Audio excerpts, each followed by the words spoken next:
Assembly Bill 2752 would require the juvenile court to set the frequency and duration of family visitation at the initial petition hearing when a child is first placed in the California Welfare Services system.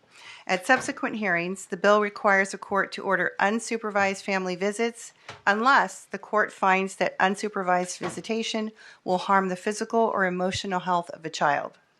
Requiring supervised visitation without considering the circumstances of the separation increases the mental and emotional trauma created by the separation of a child from their family. With me in support of AB 2752 is Christina Curtis on behalf of the Los Angeles Dependency Lawyers and Dave Schuster, a mentor program manager. All right, thank you very much. 2 minutes each, please. Thank you. Good afternoon. My name is Christina Curtis, and I'm a supervising attorney with the Los Angeles Dependency Lawyers, and have advocated for families for 17 years. I'm here today to discuss with you the importance of AB 2752. There are many times where a child needs to be removed from a home, not because a parent poses a risk to the child, but because the home setting is unsafe. Yet the Welfare and Institutions Code is currently silent on what family time should look like and what factors should be considered when ordering those visits be supervised. This has caused courts to arbitrarily order that family time be monitored while leaving frequency and setting of the visits at the discretion of the social worker. Unfortunately, supervised visits are incredibly difficult to schedule and often leave children with no contact with their parents for weeks, while the social worker scrambles to find a suitable monitor for the visit. When the family time is finally scheduled, many of our parents are then forced to spend their visitation in places not conducive to family time.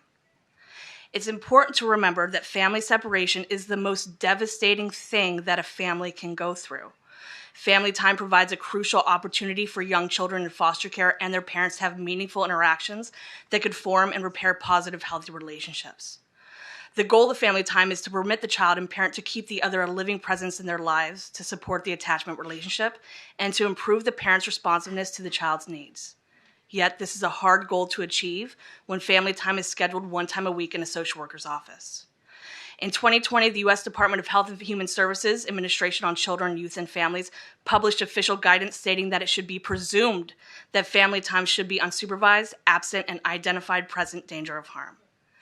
And this is why AB 2752 is so important. With the proposed changes to the Welfare and Institutions Code, courts will finally have guidance on what visitation orders they need to make that actually encourage family reunification. For these reasons, I urge you to vote yes on AB 2752 today. Thank you. Thank you very much. Next witness, please. Good afternoon, Honorable Chair and committee members. My name is Dave Schuster, and I'm a former parent in the dependency system and currently employed as DAC's Mentor Parent Program Manager. I would like to discuss my personal experience with visitation and its impact on my family, which underscores why voting aye on AB 2752 is so important. We were told visits would be monitored for a time to assess the safety for my daughter. This was completely unwarranted, and the trauma from this experience still haunts her. Our visits were done in an old office building with broken toys and books with pages missing. We felt we couldn't complain. We were finally able to hug our child, and we didn't want to risk this in any way. Some of the offices had windows. Not sure if this was a good thing, because it was a constant reminder of what we used to do as a family and feared we would never do again. I would visit my 7-year-old daughter 2 times a week for 2 hours, and the mother visited the same on the same day. Keeping a very active 7-year-old child occupied for 4 hours a visit was an unfair and ridiculous test of parenting, especially with limited space and activities. Not to mention, whatever we brought was thoroughly inspected and scrutinized. My daughter was most uncomfortable with the monitors of the visits. They would sit in the doorway with the computer typing every word that was said between us. This made my daughter very uncomfortable and helped her to withdraw. She would whisper to me just to be told, "You can't whisper, you need to speak up." I have never felt so powerless and shameful and riddled with guilt since we were there because of our actions and our addiction. Unfortunately, my child paid the price for this and still continues today. Despite testing clean and complying with our case plan, supervised visits continued for 7 months.